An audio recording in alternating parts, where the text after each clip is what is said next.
Graça e paz, meus irmãos. Sejam muito bem-vindos aqui no canal A Testemunha Fiel. O meu nome é Dylan e hoje quero refletir com vocês em Efésios capítulo 2, versículo 8, que diz: porque pela graça sois salvos por meio da fé. Isso não vem de vós, é um dom de Deus. Quero hoje trazer uma reflexão sobre a graça barata, a graça banalizada. Vem comigo nessa reflexão.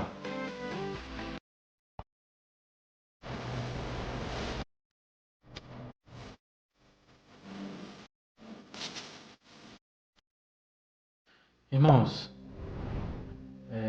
não sei se alguns de vocês já repararam, mas eu já reparei em algumas pessoas que elas questionam a respeito do amor de Deus.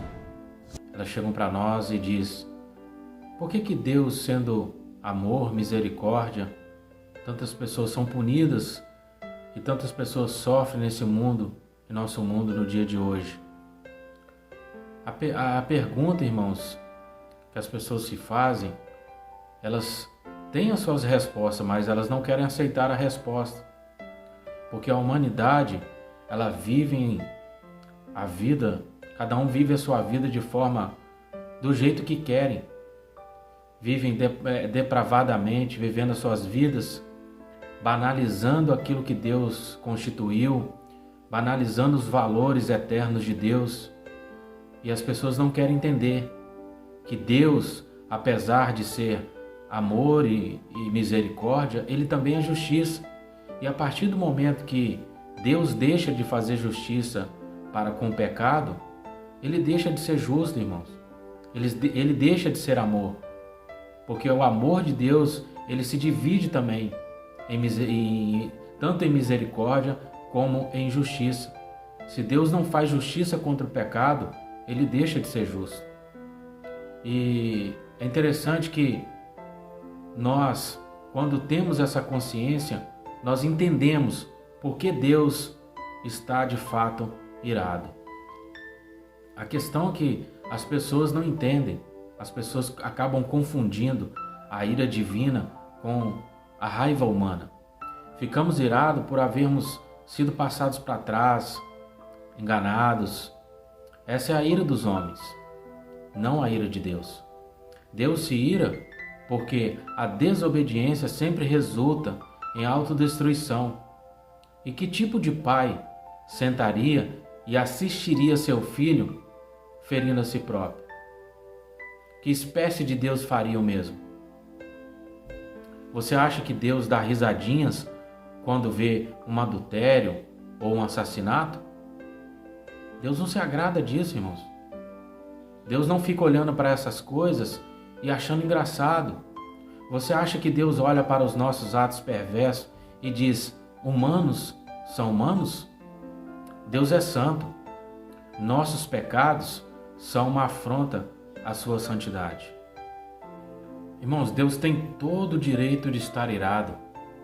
E sabe por que eu estou dizendo isso? Porque isso é uma reflexão a respeito da necessidade da graça agir no mundo. A origem da graça e a iniciativa da salvação é um ato de Deus. Por quê? Porque ela tem origem no céu. Ninguém pode salvar a si mesmo. A graça imerecida.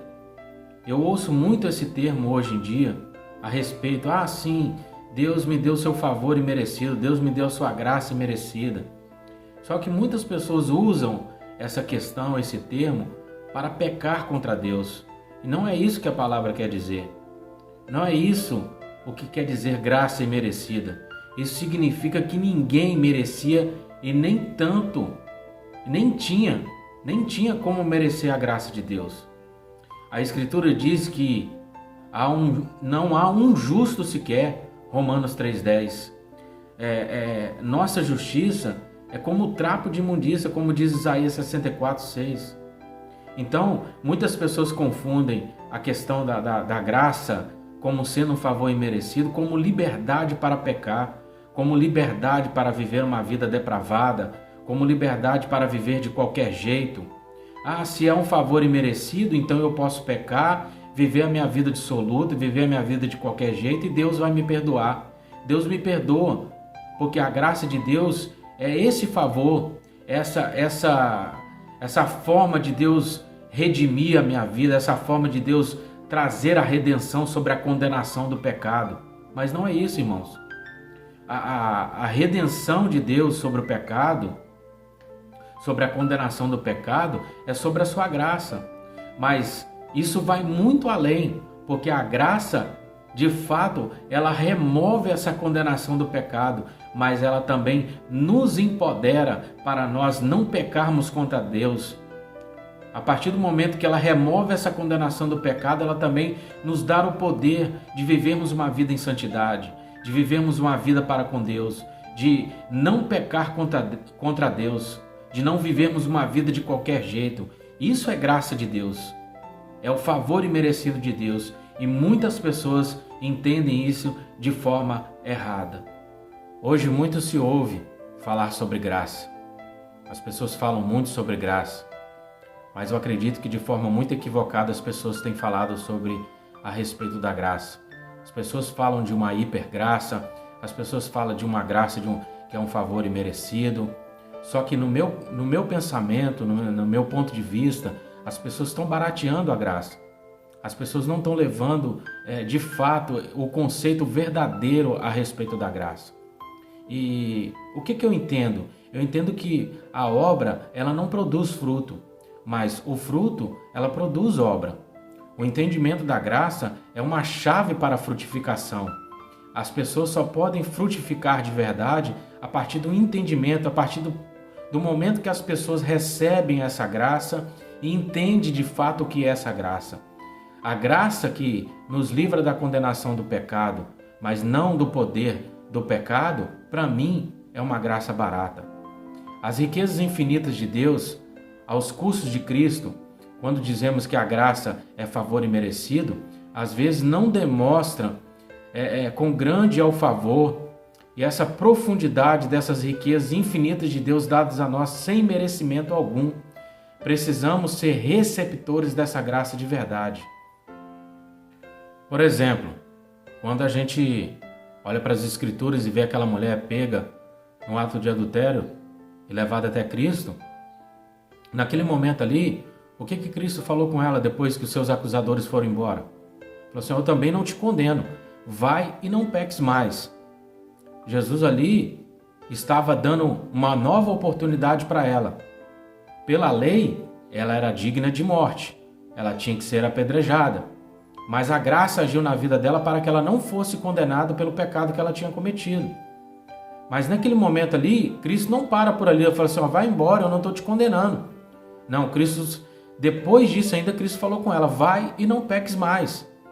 O poder do pecado, depois que a pessoa recebe a graça de Deus, o pecado não tem mais poder sobre a vida da pessoa, porque a graça de Deus, ela de fato faz isso com as nossas vidas. Ela nos empodera para nós vencermos o poder do pecado. Nós já fomos perdoados, não temos mais essa condenação do pecado sobre a nossa vida, mas também temos a força pela graça de Deus para combater o pecado em si. E você sabe o que houve no século XVI? Porque houve no século XVI a Reforma Protestante? A Reforma Protestante surgiu como resposta ao enfraquecimento, à deturpação e negação da doutrina da graça. Havia sido totalmente desconfigurada. A salvação pelas obras havia substituído a salvação pela fé somente. Em outras palavras, a salvação havia se tornado meritória. Então foi aí que surgiu Lutero defendendo somente pela fé. Foi por essa doutrina que muitos lutaram e sofreram até morrer. Não tem outro meio de sermos salvos. É somente pela graça de Deus. E por quê? A pergunta que eu te faço: por que é somente pela graça? É isso que muitas pessoas também não entendem. Muitas pessoas falam assim: mas a salvação é pela graça e tal. As pessoas ditam tantos versículos, mas não sabem a questão do que quer dizer, o aprofundamento daquele tal versículo. A graça, no meu entendimento, e segundo as Escrituras, no que eu vejo as Escrituras dizerem para nós, é que a graça é a maior força capacitadora para que o homem viva a obediência e a santificação. O que diz as Escrituras a respeito da santificação? A palavra do Senhor vai dizer: segui a paz com todos e a santificação sem a qual ninguém verá o Senhor. Então, sem santificação, não existe a possibilidade de alguém ver a Deus sem santificação. Então, a graça de Deus, ela é essa maior força capacitadora para que nós venhamos viver em obediência e santificação a Deus. Não nos dá liberdade para que nós venhamos viver uma vida de pecado, uma vida de qualquer jeito, uma vida de libertinagem, como muitos fazem. Muitos aí vivem uma vida durante a semana de qualquer jeito e chega no domingo, ela diz que recebe a graça de Deus para ir para o culto e chegar no culto pedir perdão pelos seus pecados. Isso é um entendimento errado. A graça, ela te empodera para você viver uma vida de obediência a Deus, uma vida de santificação ao nome do Senhor, porque você já foi livre da condenação e do poder do pecado. Pessoas obedecem a Deus porque entenderam o que é a graça de Deus e obedecem porque amam a Deus. Eu não me justifico por aquilo que eu faço, mas também não vivo uma vida sem obras justificadas. Deus não se manifesta na minha e na sua vida pelo preço que você paga, pelo aquilo que eu faço, por aquilo que eu pago. Porque o preço já foi pago. Ele não se manifesta por aquilo que você faz, e sim por aquilo que já foi feito. Você ora, se você ora, jejua, lê a Bíblia, vive em obediência, em santidade, porque você entendeu de fato o que é graça. Graça é o entendimento do quanto somos amados. Quando entendemos isso, vivemos uma vida conforme foi pedido para cada um de nós. Não é por aquilo que você faz que você é justificado e salvo, mas sim por aquilo que já foi feito. Você faz por entender aquilo que Cristo fez na cruz. E em Cristo que Deus satisfaz a sua justiça. Então presta bem atenção nisso. Presta bem atenção que é graça. Nós amamos a Deus. Nós fazemos as coisas e vivemos da vida da forma que Deus quer, porque amamos a Deus. Nós amamos aquilo que Cristo fez por nós. Nós entendemos o que é a graça de Deus sobre a nossa vida. Então isso é graça. A partir do momento que você vive ao contrário de todas essas coisas, você não entendeu a graça de Deus. Você não entendeu aquilo que é graça. Irmãos, e eu quero aqui já terminar esse vídeo e quero terminar falando mais algumas coisas. Porque é difícil a gente conseguir esgotar esse assunto, porque é um assunto muito amplo, é um assunto muito rico a respeito da graça de Deus. Se a gente for falar aqui da graça de Deus, a gente fala muito tempo sobre a graça do Senhor. Mas também, como eu comecei o vídeo aqui falando sobre a ira de Deus, um Deus irado, se a gente for entrar nesse assunto também, a gente vai até o Apocalipse. Então o vídeo vai ficar muito extenso. Mas eu quero dizer para você que se a gente não entender a graça, é difícil frutificar de acordo com ela. O entendimento errado leva a uma fé errada. A fé errada leva a gente para um resultado errado. Se eu creio que a graça é só perdão, então eu sigo pecando. Então eu vou viver com esse tipo de fé errada que me leva a um lugar errado. Agora, se eu entender a graça não apenas como algo que resolve o pecado já cometido, mas que tem o poder de me ajudar a parar o pecado, a parar de pecar, então eu estou entendendo de fato o que é graça.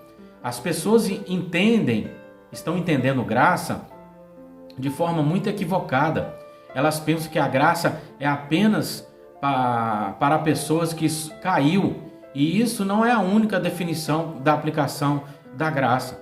Nós precisamos buscar a Deus e a graça de Deus antes da queda. Se você não consegue vencer o pecado, você não se apoderou da graça de Deus. Isso é um fato. Paulo, ele foi um defensor do Evangelho da Graça. Isso a gente consegue ver estudando as cartas de Paulo. Em seu tempo, ele não aceitou de forma alguma penduricalhos de alguns cristãos que quiseram pôr ao evangelho. O apóstolo sabia do alto preço que custou a nossa salvação. E quantas pessoas hoje a gente vê, irmãos, colocando penduricalhos, colocando coisas dentro das denominações para que as pessoas se cheguem a Deus, colocando coisas para as pessoas serem salvas, meios para que as pessoas possam ser salvas. A questão o custo da nossa salvação, irmãos, é o sangue de Cristo, é o sacrifício de Cristo. A salvação em si ela é de graça, mas o seu preço custou caro, e Paulo tinha conhecimento dessas coisas, entendimento disso, e nós precisamos ter entendimento dessas coisas também.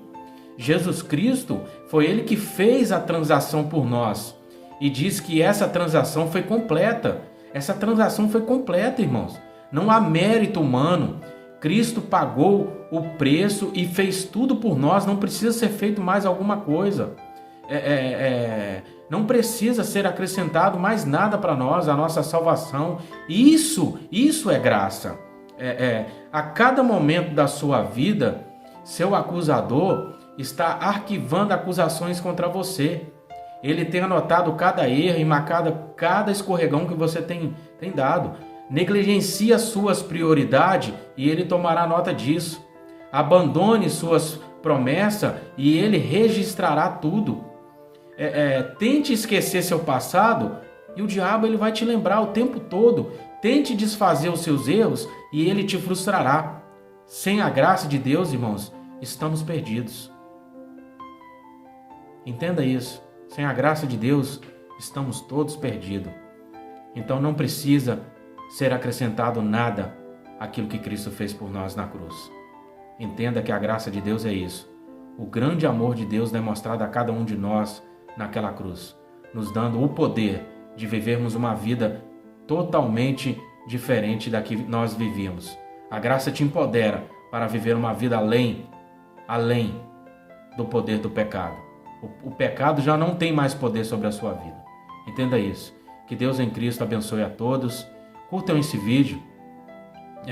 Espero que esse vídeo edifique a sua vida e que você, através deste vídeo, você possa compartilhar com a sua família, com seus amigos, deixando aí seu like, seu comentário. Isso nos ajuda a crescer no canal, a propagar o Evangelho do Senhor.